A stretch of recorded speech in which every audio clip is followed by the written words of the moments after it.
Hi sewing friends, welcome to my sewing room. My name is Beth. If you're new, welcome. I have been on a long road trip and some of you followed along with a few of those videos. I wasn't able to do as much sewing as I do when I'm home, but I did a little bit and I shared that in some of the earlier videos. Today I'm sharing a very simple table runner sort of as a memory. For my road trip, I used this Route 66 fabric on the back and some mainly solid fabric on the front. Let's get started. Here's my little happy table runner in the trailer. I think it's really bright and cheery, and it was really easy to put together. For my small table runner that measures about 15 by 35, I needed 20 background squares that are 3.5 inches square, and then I need 20 different colored squares, and I'm using a total of 8 different fabrics.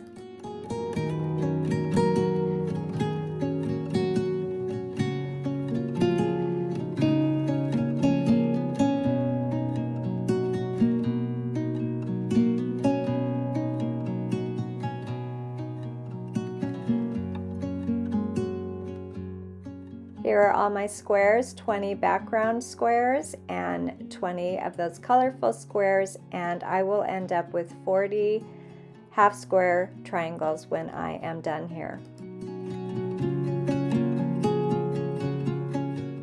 Once I had all of my squares ready to go, I put them right sides together, and I'll be making 6 half square triangles from each of my colors, except for one. I will only need 3.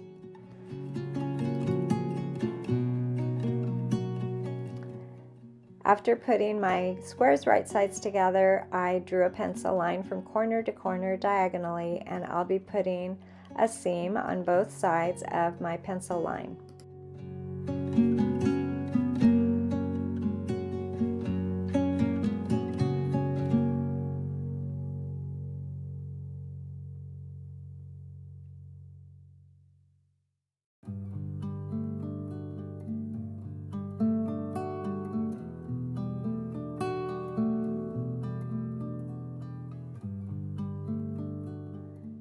After putting seams on both sides of that pencil line, I took a pair of scissors and I'm just going to cut right along that pencil line, and I will have my half square triangles, and I have a whole bunch to make, so I will sew them all together, and after getting all of them made, I will press them open.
Once I had pressed all of my half square triangles toward the darker fabric, I sat down with my small rotary blade and a ruler, and I'm cutting all of my half square triangles to 3.5 inches.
All my half square triangles are ready to go, and I laid them out like this. Each row is pointing a different direction, and I tried to group my colors together in groups of 4 or groups of 2. After getting them all lined up, I put them on a smaller cutting mat so that I could bring it over to my machine and sew them together in groups so that I can kind of keep track of where all my half square triangles are going.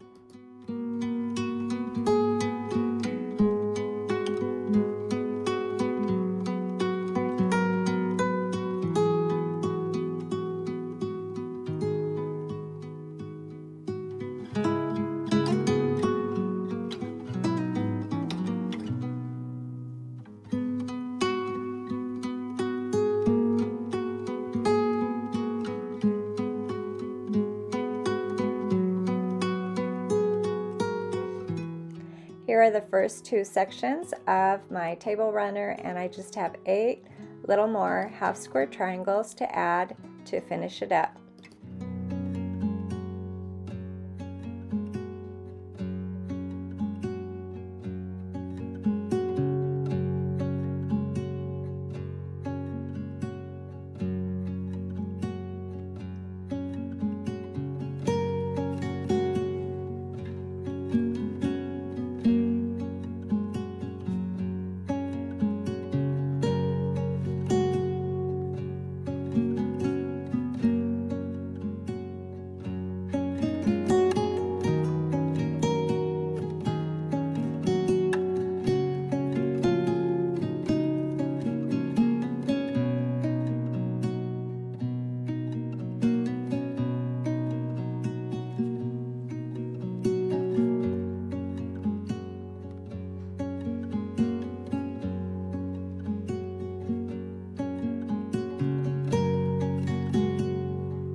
I think this simple pattern is so pretty, and I did add a picture of what it might look like if you made a whole lot more and were to put them together in a quilt. I think it would be really beautiful.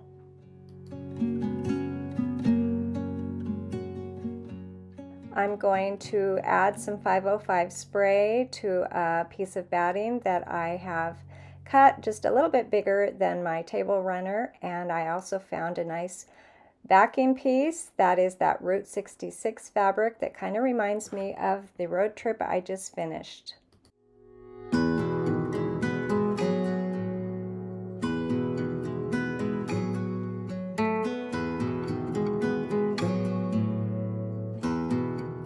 I'm using a very small amount of this 505 spray, just enough so that my fabric doesn't shift as I add some quilting lines.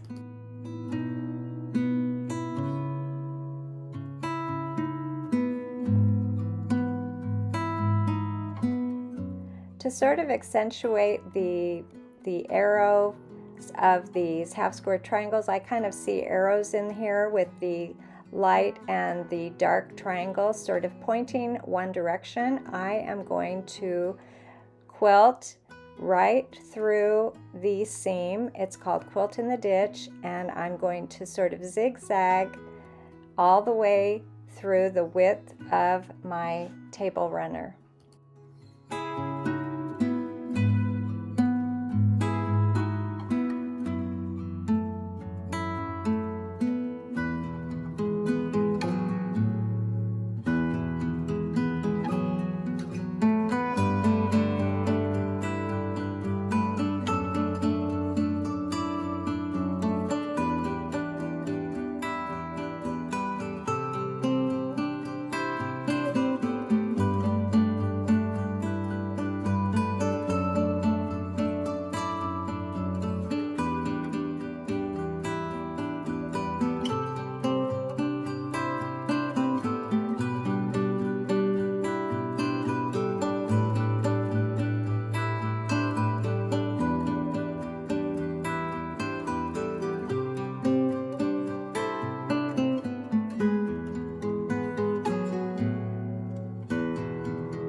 It didn't take long to add the quilting stitches, and I will say that if my points had not been accurate, my quilting lines would have been a little more visible, but I was able to get my points together, and so that made that zigzag design pretty easy to put into my table runner here. And now I'll cut away the excess backing and batting before I add the binding.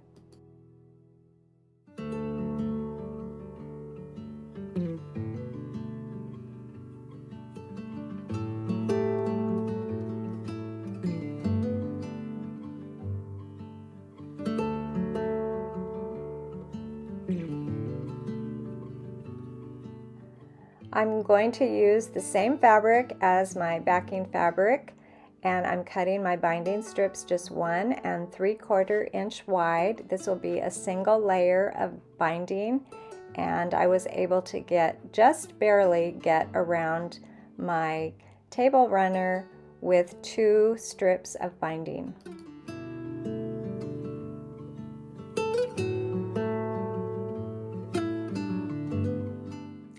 I began on one end of that long piece of binding. I folded the end down and I put my seam right on top of that, and when I got to the corner, the first corner, I stopped about 1/4 inch from the end, and then I will pivot and I will sew off the corner of my quilt or my table runner here.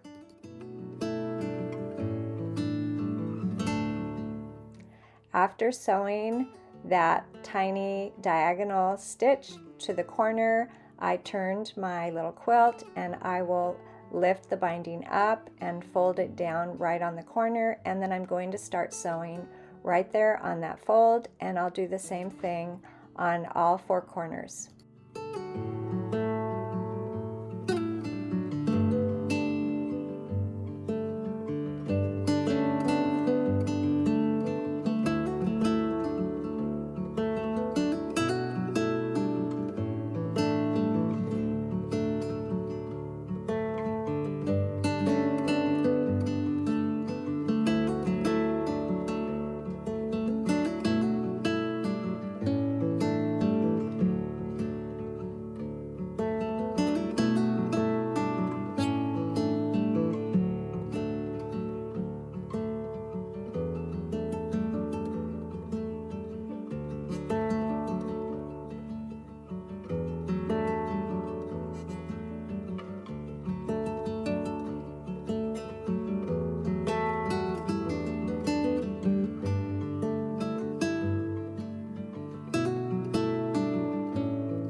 I just barely made it on the binding. The end of the binding, the last piece, I just laid it right on top of that fold, so it will be hiding on the inside.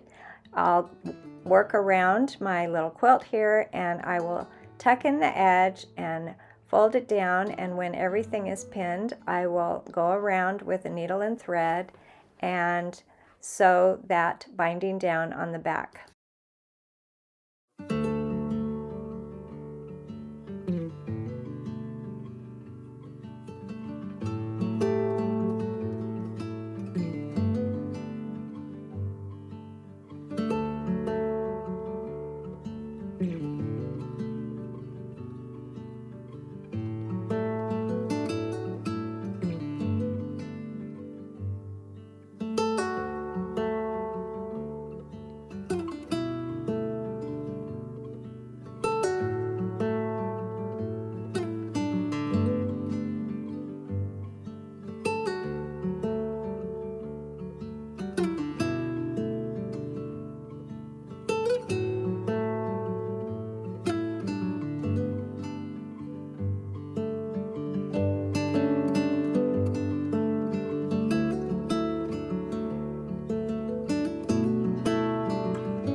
This little quilt was a great way to get back in the swing of things here in my sewing room, a fun project and kind of a memory quilt of the month away. Thanks for joining me today, and I'll see you next time.